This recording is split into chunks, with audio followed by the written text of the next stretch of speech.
大家好，我是貓盾，今天我們來聊銀宇寫的最新協同隊伍黑夜告鳳。個人認為，這支協同隊伍的能力和潛力都遠比上一支協同隊伍逐風意志更高。黑夜告鳳的協同增傷和減傷和逐風意志一樣，都是增傷 50% 和減傷 35%， 這點相信第一代的所有協同隊伍都會是如此。黑夜告鳳的獨有能力是會使血月期間的吸血率提升 15%， 並且還可以延長血月時間6秒。如果說逐風意志是玩暴擊的，那麼黑夜告鳳就是玩血月和吸血的。黑夜告鳳和逐風意志最大的不同就是，逐風意志所提供的風翼、暴擊率和閃避提升，都是只給逐風意志的成員而已，這些加成都是帶不出來給後續其他隊員的。不過黑夜告鳳就不一樣了，雖然它提供的吸血率也是帶不出來給其他隊員的，但血月時間延長6秒這個能力卻是全隊都可以共享的，這就是黑夜告鳳和逐風意志最大的不同。很明顯的，黑夜告鳳後續的發展潛力絕對會比逐風意志更高。接下來我們來看黑夜告鳳的話事人艾斯提，它是個滿月輕型裝備的輸出，它會使黑夜告鳳隊員回血超過最大生命上限時，將溢出的生命值轉化為錢血。你可以把錢血當成是一種新型的護盾，當角色受到傷害時，若身上沒有護盾，就會優先消耗錢血來代替生命值損失。若角色持有的錢血值大於等於自身生命值上限 90% 時，就會進入滿載狀態。滿載狀態會使艾斯提的奧義傷害提升，並獲得赤紅御衣。赤紅御衣會使法術防禦穿透提升，這是首個可以讓非穿透型角色也能擁有穿透傷害的技能。穿透傷害的含金量相信大家都是知道的，只是不曉得艾斯提給的法術穿透高不高。一般來說，穿透應該會設定在 40% 左右，絕對不會超過 50%。這樣既不會讓防禦徹底變成廢物，也給以後可以完全無視防禦的真傷預留了一些空間。艾斯提在奧義結束後會消耗所有的錢血，對指定方向釋放吐息，並對扇形範圍內的所有敵方單位都造成傷害。若場上有利威亞，首次吐息結束後，艾斯提還會再釋放一次吐息，造成傷害。這個傷害從官方的技能描述來看，將會是個無衰減的2段傷害。這代表艾斯提必定要綁定利威亞一起上場，否則他的奧義傷害就會直接少了1段傷害。除此之外，艾斯提的奧義傷害還得靠錢血的滿載狀態來增傷，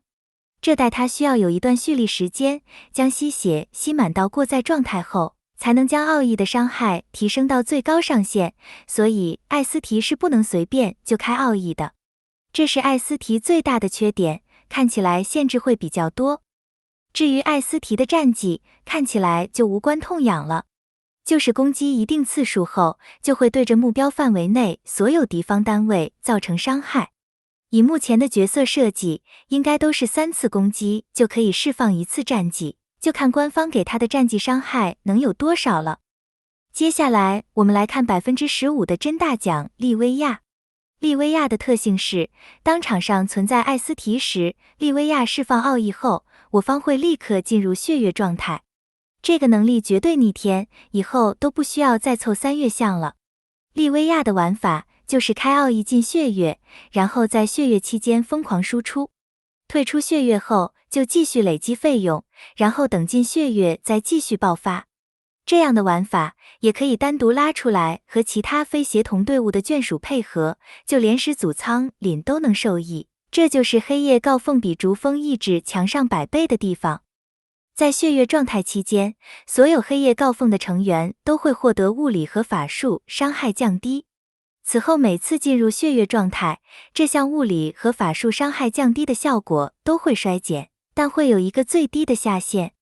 這個技能可說是黑夜告鳳隊伍的核心，只有在利威亞開奧義進血月大量降低物理和法術傷害後，黑夜告鳳的成員才能靠血月期間的吸血來大量回血，這就是為何這支協同队伍裡並沒有出現坦克的原因。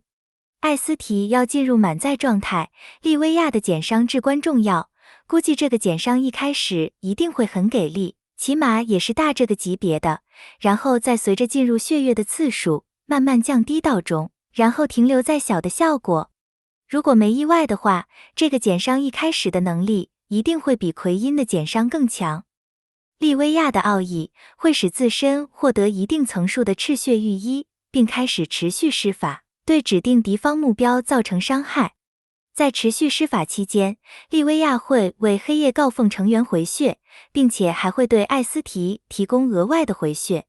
這麼一來，奧義的釋放順序就很清楚了。一開始要由利威亞釋放奧義進入血液，然後在利威亞提供減傷、吸血和回血的幫助下，艾斯提才能疊滿錢血進入過載，獲得赤紅御衣增傷來輸出。整個過程會非常繁瑣，並且也注定了艾斯提一定要綁定利威亞才能用。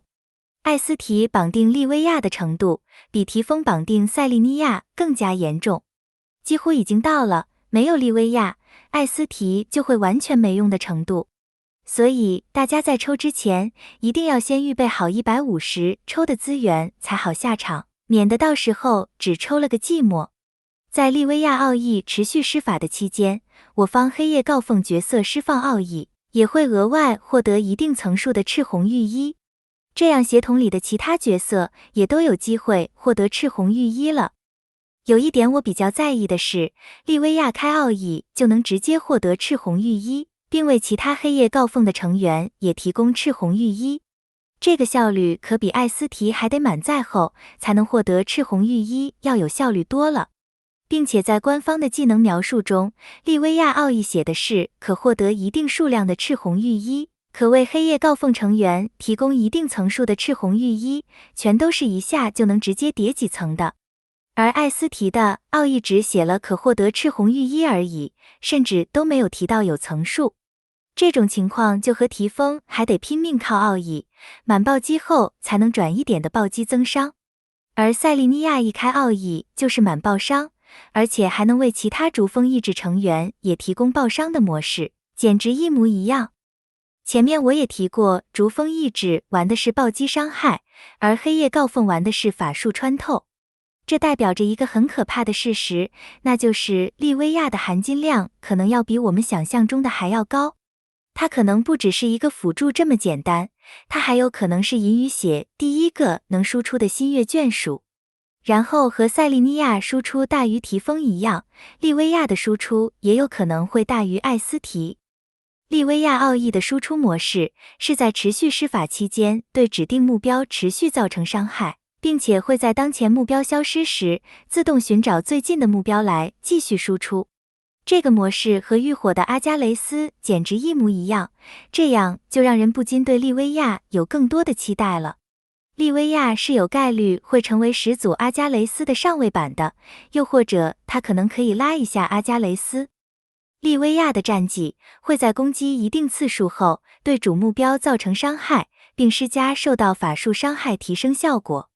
這個戰績看起來也比艾斯提好，先不管戰績有沒有傷害，至少這個法術增傷是可以和法術穿透完美配合的。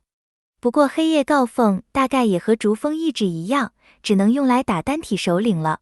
雖然現在的兩支協同隊伍都是用來打單體首領的，但黑夜誥鳳成員的輕雜兵能力可比逐風意志強得多了。畢竟裡面的成員好歹也是遊戲初期的強力眷屬，實力自然會比逐風意志裡的成員厲害。最後來簡單的分析一下黑夜誥鳳成員的作用。首先是藏得最深的該隱，我還是不知道它能幹什麼用，所以還是將你繼續藏起來吧。該隱最大的用途就是掛機靠戰績放開膛甜點來增傷，然後把放奧義的機會讓給其他人。如果官方不做球，估計他還是出不了場的。拉米亞最大的功能就是提供吸血，它的特性可以使我方所有單位在血月狀態時獲得 25% 吸血。